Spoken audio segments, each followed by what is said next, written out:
If you open the doors of your house to anyone without discernment, stop.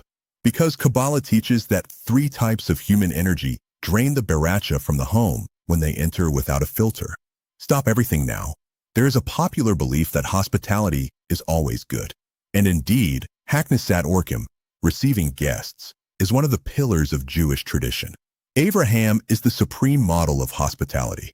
But what most people don't know is that Abraham himself had discernment about who he received. He welcomed with generosity, but with wisdom. In Kabbalah, the home is a mikdash mat, a small sanctuary. And just as in the Temple of Jerusalem, not everyone could enter every place. Your home has spiritual spaces that must be protected.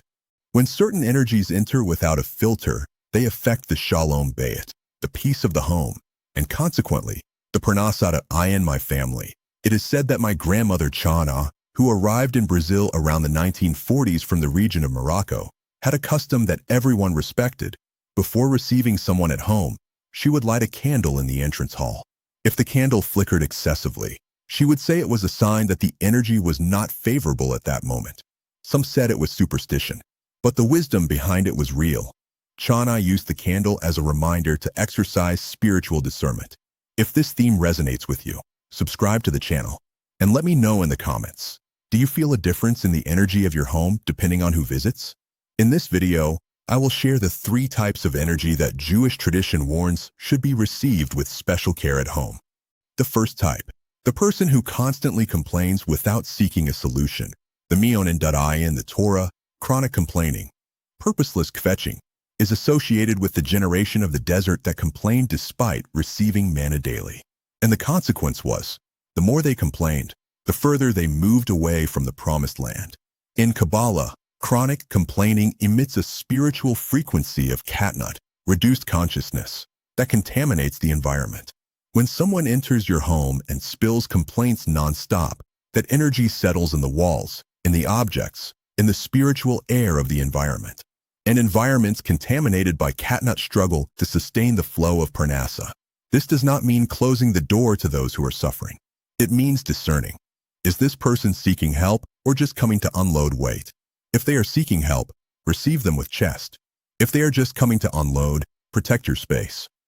The second type, the person who openly envies what you have, the mekane. The Talmud teaches that envy, kina, is one of the 3 things that removes a person from the world. An act of envy is a form of concentrated ein hara.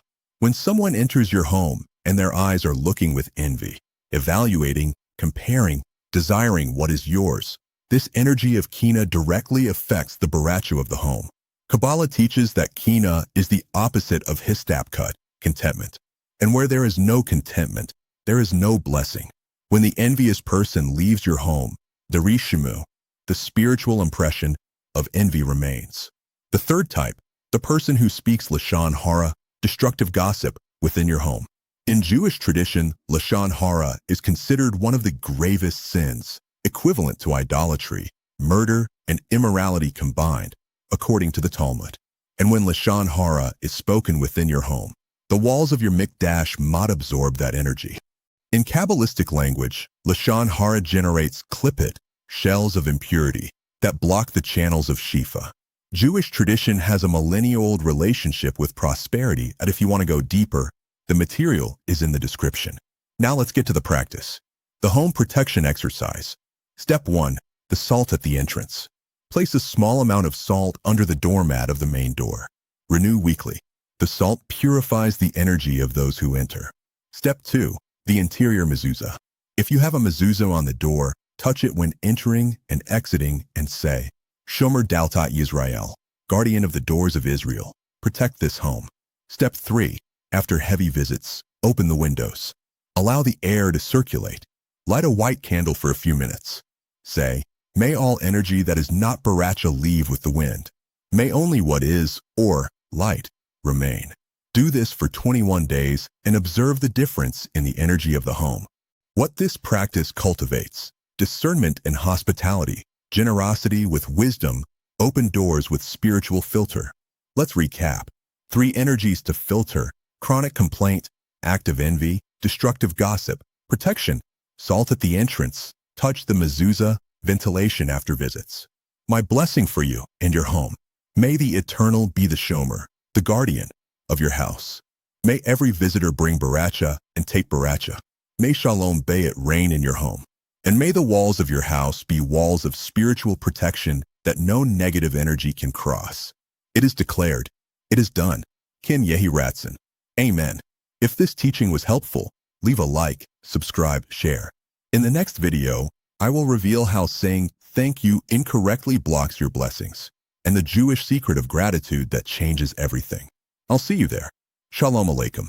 See you in the next study.